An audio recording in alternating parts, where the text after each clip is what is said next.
जय हिंद दोस्तों, स्वागत है आप सभी का हमारे इस YouTube channel student study platform पर। दोस्तों, आज के इस वीडियो में हम बात करेंगे बीएसएससी प्रथम इंटर स्तरीय न्यू एनसीएल केस के बारे में। तो जैसा कि दोस्तों आप सभी को पता है कि न्यू एनसीएल का केस फिलहाल पटना हाई कोर्ट में चल रहा है और इसकी सुनवाई होनी है। आखिर कब होनी है, इसको लेकर यहाँ पर कॉज लिस्ट आ चुका है।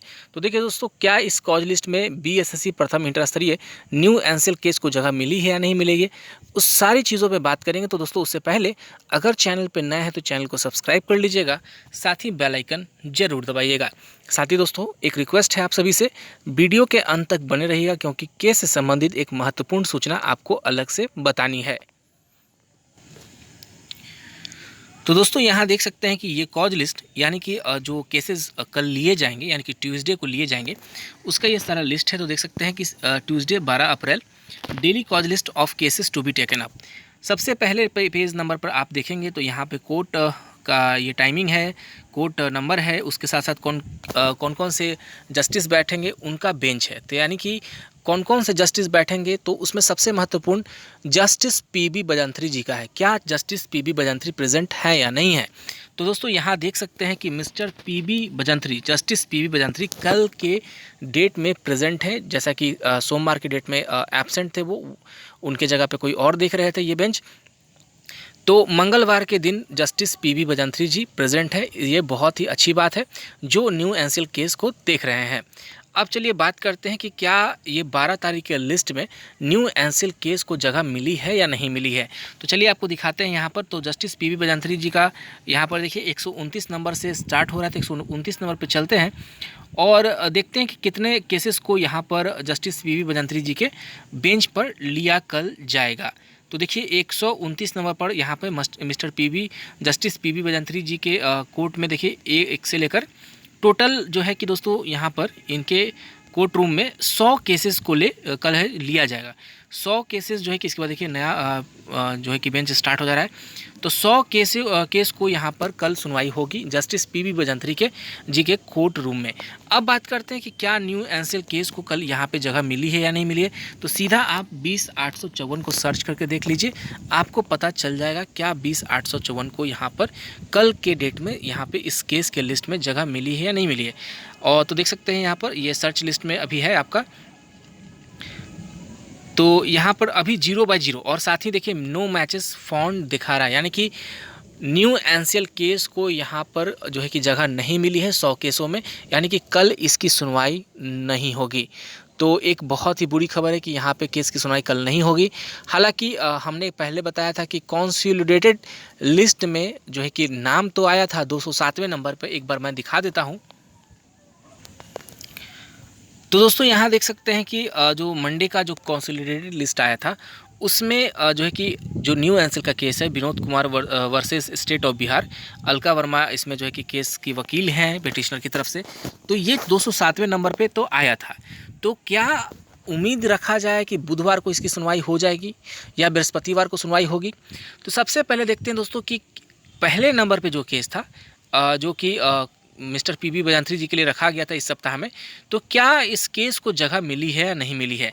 तो सबसे पहला केस नंबर आप एक बार देख लीजिए, ध्यान से समझिएगा इस चीज़ को।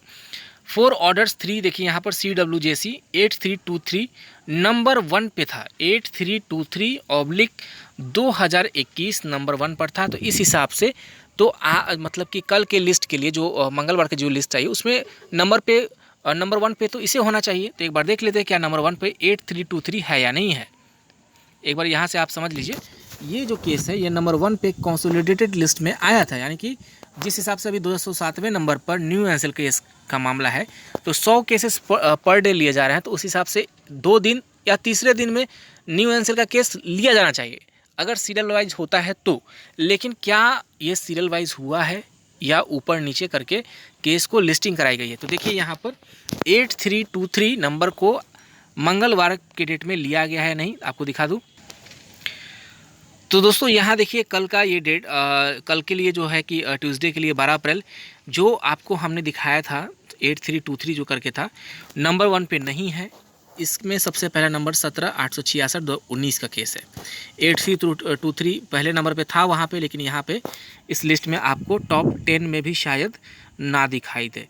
तो ये आप समझ सकते हैं दोस्तों कि जो चीज़ वहाँ पे नंबर 1 पर था, हम लोग तो एक्सपेक्टेड कर रहे हैं कि 207वें नंबर पे है, तो प्रतिदिन अगर 100 केसेस भी लिए जाते हैं तो पहला दिन तो नहीं होगा, दूसरे दिन भी नहीं होगा, तो बृहस्पतिवार तक की उम्मीद है। लेकिन जिस प्रकार से उस लिस्ट में नंबर 1 पे जो केस था वो इस लिस्ट में नज़र नहीं आ रहा है, तो हो सकता है ऐसा कि ये केस की सुनवाई ऊपर नीचे हो जाती है, लिस्टिंग ऊपर नीचे होती है।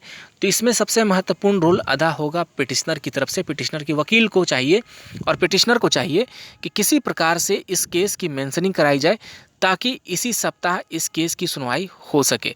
अन्यथा लंबा जिस प्रकार से डिले हो रहा है वैसे ही इस केस का डिले होते रहेगा।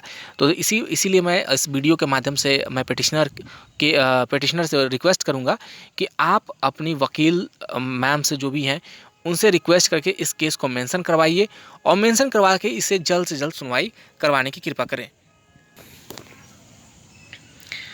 अन्यथा कंसोलिडेटेड लिस्ट में नाम होने के बावजूद भी शायद इस सप्ताह सुनवाई हो या ना हो, क्योंकि कंसोलिडेटेड लिस्ट में लगभग 3000 प्लस जो है कि केसेस पड़े हुए हैं और 3000 केसेस की सुनवाई होना पॉसिबल नहीं है। तो मैं रिक्वेस्ट करना चाहूँगा जो पिटिशनर है उनसे, क्योंकि 12,000 से प्लस छात्रों का जो है कि मेरिट लिस्ट सिर्फ और सिर्फ न्यू एनसीएल केस की वजह से रुका हुआ है। उसमें सिर्फ वैसे छात्र ही नहीं बल्कि न्यू एनसीएल वाले छात्र भी इंतज़ार कर रहे हैं कि उनके हक फैसला जो है कि उनके हक में आता है या उनके विरुद्ध आता है। वो जानना चाहते हैं। जब तक सुनवाई नहीं हो पाएगी तब तक पता नहीं चल पाएगा कि फ़ैसला किसके पक्ष में जा रहा है। तो फैसले का इंतज़ार, सुनवाई का इंतज़ार हर कोई कर रहा है। तो रिक्वेस्ट यही है कि कृपया करके अब आप अपना जो है कि दायित्व समझिए, इस चीज़ को वकील साहब से रिक्वेस्ट करके इसे मेंशन कराने की कृपा करें आप। और सबसे बड़ी चीज़ कि आप ये भी तो नहीं कह सकते कि मेंशन नहीं हो सकता, क्योंकि आपने इसके पहले वाले भी केस में मेंशन करवा करके जल्द से जल्द करवाया है। तो उसी हिसाब से जिस हिसाब से आपने उस टाइम का भी पिछले बार का जो है कि मेंशन करवा के आपने सुनवाई करवाई थी, तो आप भी रिक्वेस्ट कीजिए कि 6 तारीख को हमारी सुनवाई थी और अभी तक इसको केस में लिस्ट नहीं किया गया, तो कृपया करके इसको जो है कि मेंशन करवा के लिस्ट जो है कि कोर्ट में करवाने की कृपा करें। तो चलिए दोस्तों, आशा करता हूँ कि ये वीडियो आप सभी को अच्छी लगी होगी और साथ ही जो दायित्व है लोगों की वो छात्र समझे इस चीज़ को। धन्यवाद।